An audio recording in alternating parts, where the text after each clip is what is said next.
নমস্কার, সকলকে একটি নতুন মিনি ব্লগে অনেক অনেক স্বাগত জানাই। আমি সাথী চলে এলাম একটি নতুন মিনি ব্লগ নিয়ে। তো এই যে আজ ছিল সোমবার, সোমবার মানেই তো দেবাদিদেব মহাদেবের একটি বিশেষতম দিন। তো সকাল সকাল এই যে পুজো করতে চলে এসেছি, আর এই যে এখানে আরতির থালাটা আমি গুছিয়ে রেখেছিলাম।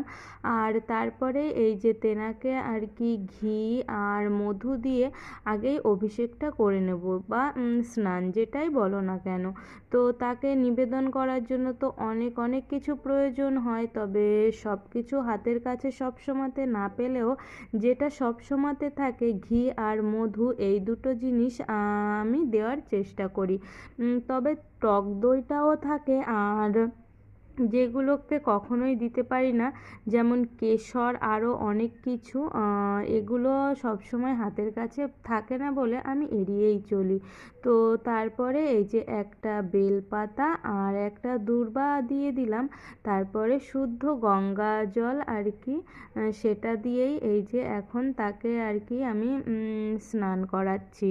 তো এই ত্রিলোক তো তারই সৃষ্টি, আর সে যেইভাবেই যাকে দিয়ে তার পুজোর জিনিস জোগাড় করে নেয়, তাকে ঠিক সেইভাবেই পুজো করতে হয়, এটা আমি মানি। তো আমাকে দিয়ে এইভাবেই উনি পুজো নেন, তো সেইভাবেই আমি আর কি করি।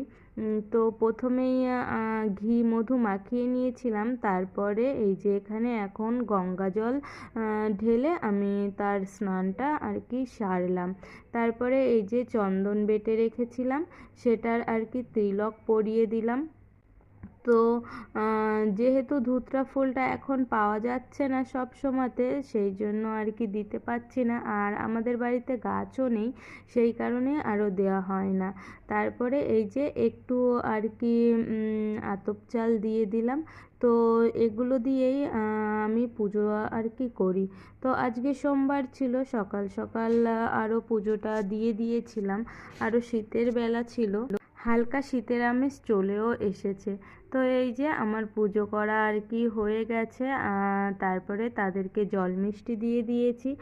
আর এখানে গৃহস্থ বাড়িতে যা যা আর কি দেবতা থাকে, আমাদেরও ঠিক তেমনিই আছে, যেমন হরিচাঁদ, শান্তিমাতা, মাতা লক্ষ্মী, আরও আছে কয়েকজন।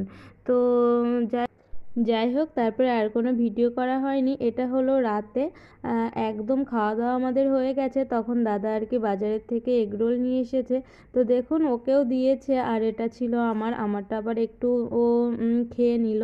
তো সব কিছু মিলিয়ে এতটুকুই ছিল মিনি ব্লগখানি। আশা করি তোমাদের ভালো লেগেছে। সকলে সুস্থ থেকো।